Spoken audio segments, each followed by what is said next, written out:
বিরাট কোহলি যখন ক্রিকেটের মাঠে খুব এগ্রেসিভ এবং হট মেজাজি একটা আচরণ করে, তখন আমরা তাকে নিয়ে ক্রিকেটের যত নেগেটিভ কমেন্টস আছে, বিশেষ করে আমরা বাংলাদেশের ক্রিকেট প্রেমীরা আর কি, এমন কোনো নেগেটিভ কমেন্টস নাই যে তাকে করি না।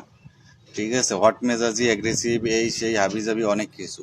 কিন্তু সাকিব আল হাসান যা যেটা করেছে, এটাতে অনেকেই বাহবা দিতেছে সাকিব আল হাসানকে। ভাই আমি সাকিব আল হাসানের হ্যাটারসও না, আমি জাস্ট